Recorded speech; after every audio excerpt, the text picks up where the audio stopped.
Okay, ladies and gentlemen, I think I remember one of the uh, stories that I recorded, some of my greatest hits, my wondrous stories.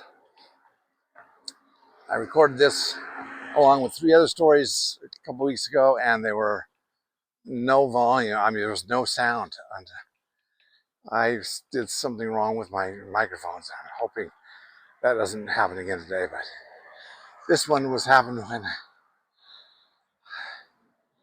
soon after I had taken a job up in Michigan, left Honda in Marysville, Ohio, took a job up in Columbus, and not Columbus, in Detroit.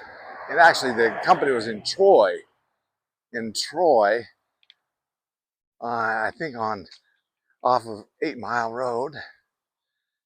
And is that 8 Mile? I think the miles ran east and west.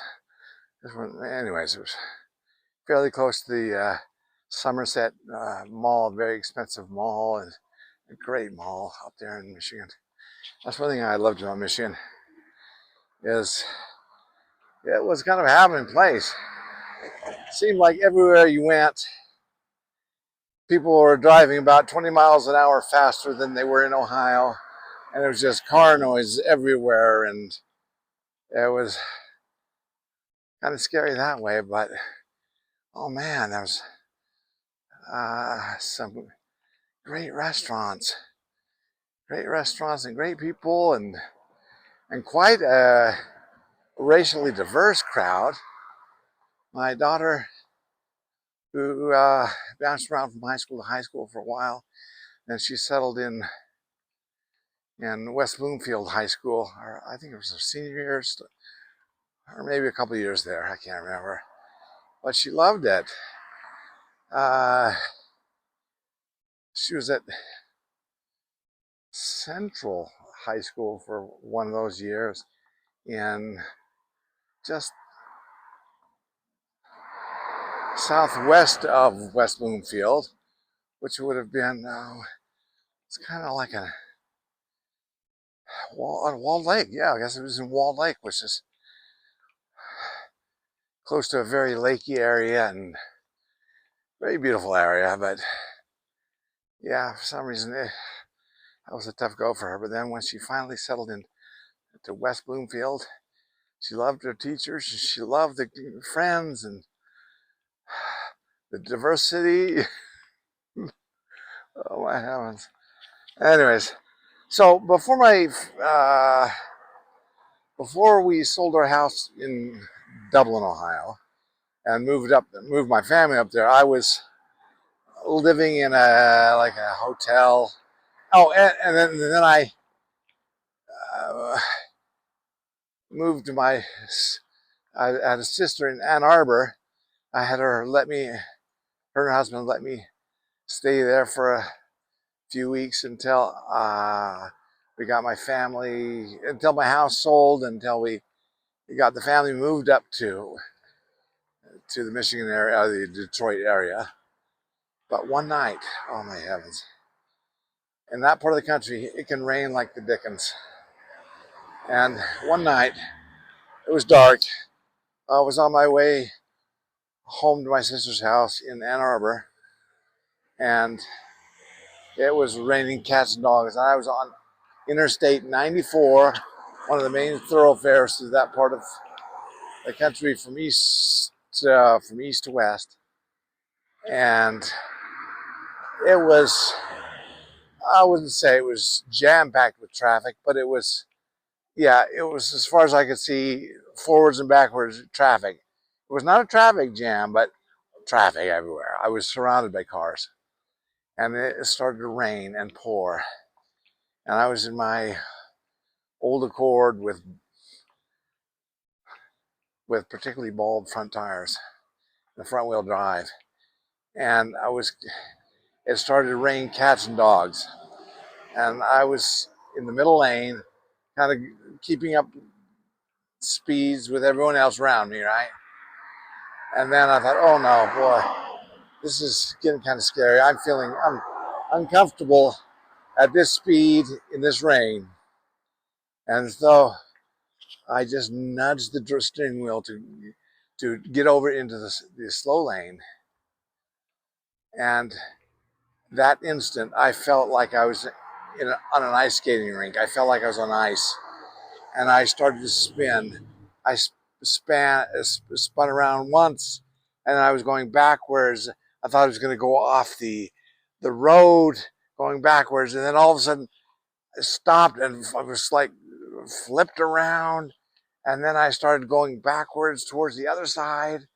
Thought I was going to go off the road, and then and all of a sudden, and I flipped around or again or something, and then I came to a complete stop in the correct direction in the middle lane, and everyone around me said, "Oh, who's this kook in this car?" They backed way off, and I was by myself.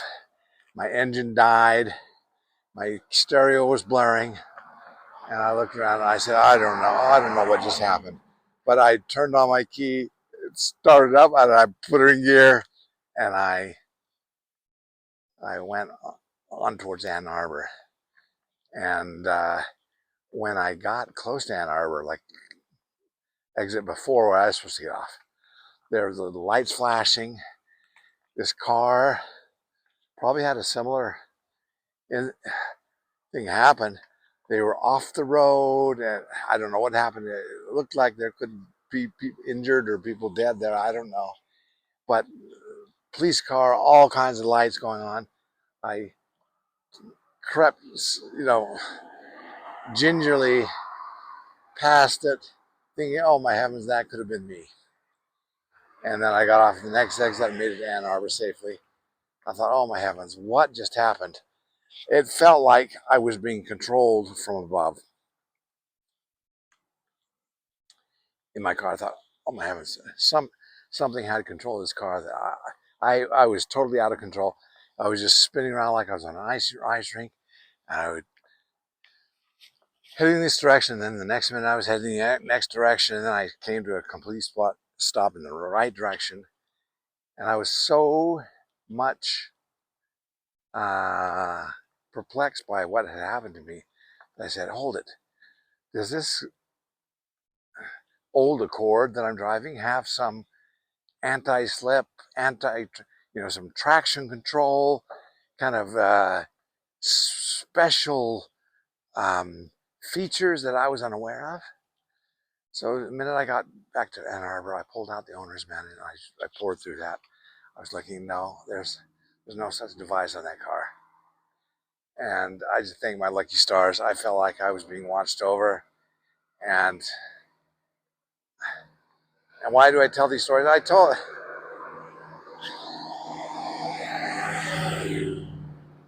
this story because it's in times like this that we kind of take inventory of our life, and uh, first of all, give God thanks, but then think, you know, what's really important in life. It puts things in focus, and you quickly kind of take inventory of your life again and say, hold on, what are all these hang-ups that I'm hanging on to and clinging on to that are doing me no good and are just like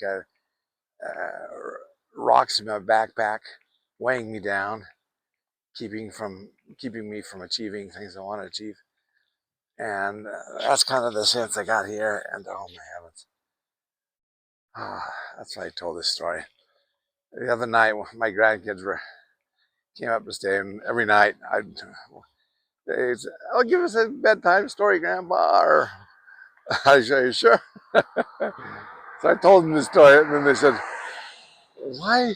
Why do all your stories have to do with death or the brushes with death?" I said, "Well, I had a, I've had a few, and they make you grateful and thankful."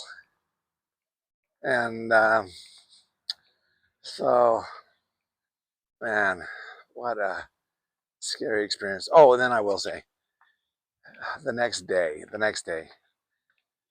I had been meaning, I had bald tires on my front wheels, front wheel drive, bald tires, and I knew I needed to replace them. And I went out the next day and I bought a set of Goodyear triple tread. I don't even think they make these anymore. I can't remember. They're triple tread something or other. These directional treads that have to be placed only in one direction. And those were the most grippy tires I've ever had. And I never felt so sure-footed until I got those tires on my car. And then it made me realize, the most important safety feature on your car is good tires. Hands down, the most important safety feature, good tires. And so I say, don't get the best tires you can get. And I say, get tires that have good all-season gripping capability. And I loved those triple treads. I've since had to change them, but that was many years ago.